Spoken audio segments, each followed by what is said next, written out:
nabiga alayhi salaatu wasalaam isagoo akhlaaqda inteeda wanaagsan inagu dhiirigelinaya ayaa wuxuu yiri waxaan u damaana qaadayaa jannada xaggeeda hoose guri ku yaala qofkii iska daaya muranka iyo khilaafka xataa hadduu gar u leeyahay.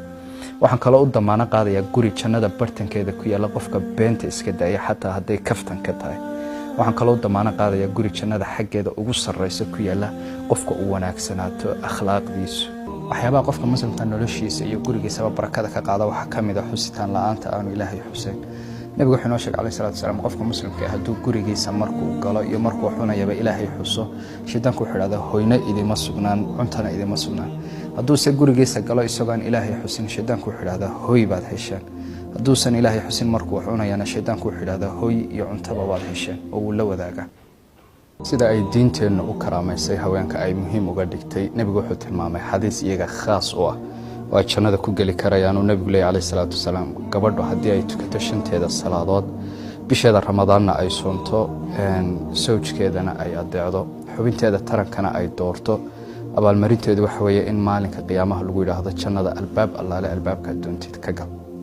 nabiga alayhi salaatu wasalaam wuxuu yiri qofka markuu eedaanka maqlo yiraahdo allahumma rabb hadhihi da'wati tamma wa salati alqa'ima ati muhammadan alwasilata walfadila wa ba'athu maqaman mahmudan alladhi wa'ata. ducada adkaarul eedaanka ee ku qoran xusn muslimka waxa uu kamid noqdaa kuwa aan u ergeeyo ee aan u shafaaco qaado maalinka qiyaamaha. kitaabka ilaahay aayadda ugu fadliga badan uguna weyni waa aayatul kursiga. nabigu alayhi salaatu wasalaam wuxuu inoo sheegay in qofka akhriya aayatul kursiga salaad farala kadib in aysan jannada ka xigin inuu galo geeridiisa ma ahaane. joogteynta aad joogtaysid inaad aayatul kursiga akhridid shanta salaadood kadib ilaahay wuxuu kuugu abaalgudayaa in jannada ay ka xigto uun geeridaada. nabiga wuxuu alayhi salaatu wasalaam qofka difaaca sharafta walaalkii iyadoo lagu xamanayo meel uuna isna joogin ilaahay wuxuu waajib iskaga yeelay inuu qofka naarta ka xoreeyo. difaacista aad difaacdid sharafta walaalka ama walaasha iyadoo meel lagaga dhacayo isna uusan joogin haddaad tidhaahdid oo keliya hebel inaga daaya ama heblaaye inaga daaya ayaa abaalmarintaadu waxay noqonaysaa inuu ilaahay adiga naarta uu kaa xoreeyo. Anas bin Malik isagoo ka sheekeynaya akhlaaqdii wanaagsaneed ee nabiga alayhi salaatu wasalaam iyo edaabtiisii ayaa wuxuu leeyahay nabiga cunto aan u keenay weligii waxba kama sheegin waliba 10 sanana wuu shaqeynayay. cuntada aan u keenay haddii uu ka helana wuu cuni jiray haddii uu diidana wuu iska day jiray. innagana waxay nala haboon in dhaqanka nabiga alayhi salaatu wasalaam aynu kula dhaqanno cidda inoo khidmaynaysa waliba ay bil ramadaanna lagu jiro oo haddii ay tahay ama oori ama hooyo ama walaal ama qof shaqaalo afro inoo sameynaya. nabiga alayhi salaatu wasalaam qofka muslimka ah marka uu dhinto amalkiisa oo dhan wuu go'aa saddex maahaane oo saddexaas waxay uga dhigan yihiin sidii uu nool yahay oo kale ayaa ajarkooda lagu qoraa.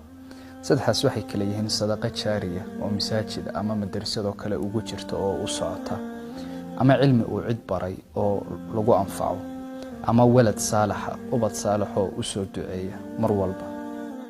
faa'iidooyinka ay leedahay qofka muslimka markuu xanuunsanaya in la soo booqdo nabiga alayhi salaatu wasalaam isagoo ina tusinaya wuxuu yiri hadday dhacdo qof muslim inuu soo booqdo walaalkii oo xanuunsanaya uu subax u tago waxa uu duceeyaa 70,000 oo malag ilaa uu gobolka u dhaco. haddii uu fiid soo booqdana 70,000 oo malag ayaa u duceeya ilaa intuu waagu uga bariyo. waliba intaana kuma ekay waxa ilaahay siiyaa beer jannada ku taala ayuu siiyaa. nabiga alayhi salaatu wasalaam wuxuu yiri qofka hal maalin ilaahay dartii u sooma isagoo rabbi raalli aanshihi iyo ajar kaga doonaya ilaahay naarta wuxuu ka fogayaa wajigiisa masaafad la eg 70 dayro oo u dhiganta 70 sano. halka maalin one single day aad ilaahay dartii u soontid ayaa wuxuu abaalmarintaadu noqonayaa in naarta lagaaga fogeeyo 70 sano in la eg. nabiga alayhi salaatu wasalaam wuxuu yiri ilaahay subxaanahu wa ta'aala saddex weyd la jecelaystay oo raalina idinkaga noqday saddexna weyd la naco idin diiday. ilaahay wuxuu idin la jecelaystay subxaanahu wa ta'aala inaad caabudaan oo aydan cidna la shariik yeelin xarigiisana dhammaantiin wada qabsataan oo aydan kala tagin. ilaahay wuxuuna idin la nacay subxaanahu wa ta'aala ku tiri ku teenta waxa kaloo idin la nacay su'aal badnida aan faa'iidada lahayn.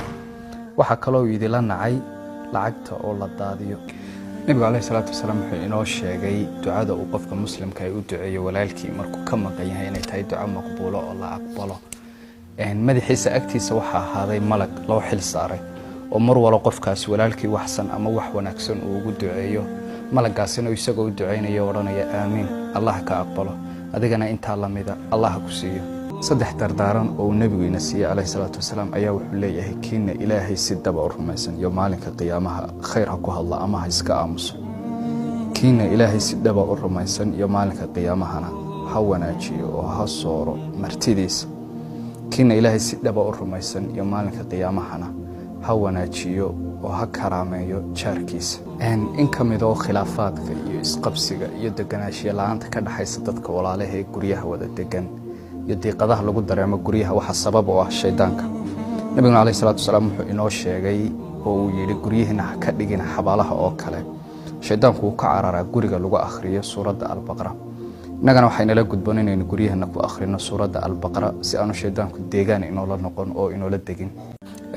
nabigu calayhi salaatu wasalaam wuxuu yidhi naarta ma galo qof cabsida ilaahay daraaddeed la ooyey ilaa ay caanuhu ku noqdaan candhadii, sida ayna suuragal u ahayn inay caanuhu ku noqdaan meeshii ay ka soo baxeen ayay suuragalna u ahayn qof ilaahay dartii cabsidiisa la ooyey ama dembi uu galay la ooyeyna inuu naarta galo.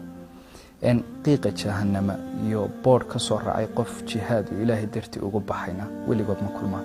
nebigu wuxuu calayhi salaatu wasalaam islaam wanaagga qofka iyo diin wacnidiisa waxa muujiya ee lagu garto waxaa ka mid ah inuu iskaga tago wixii aan khusayn qofka muslimka ah ilaa uu iskaga tago waxyaabaha maalaayacniga ee waxa aan dantiisa iyo diintiisa iyo adduunyadiisa toona aan anfac u lahayn ilaa uu iskaga tago diintiisu uma dhammaystirna. qofka muslimka waxaa laga yaabaa adduunyada marka uu shaqaysto muddo 20 sano gaadha ee uu tabco inuu adduunyada guri ka dhisto ama uu jago yar ku yeesho at least. diinteenana fudeedkeeda nebigu calayhi salaatu wasalaam wuxuu inoo sheegay in qofka salaatu duxada 4 ragcadood tukada oo 2 sunno ah, salaadka duhur ka horna eedaanka yaqiinka dhexdooda 2 sunno tukada in ilaahay jannada uga dhisayo guri. qofka raba in uu jannada si nabadgeliyo oo dibliiyo ku galo ha fuliyo dardaaranka nebiga calayhi salaatu wasalaam ee uu yidhi dadow salaantana faafiya, kiina gaajaysanee baahanna quudiya, qaraabadiinnana xidhiiriya, dadkoo hurdana tukada, jannada rabbigiin waxaad ku gelaysaa nabadgeliya.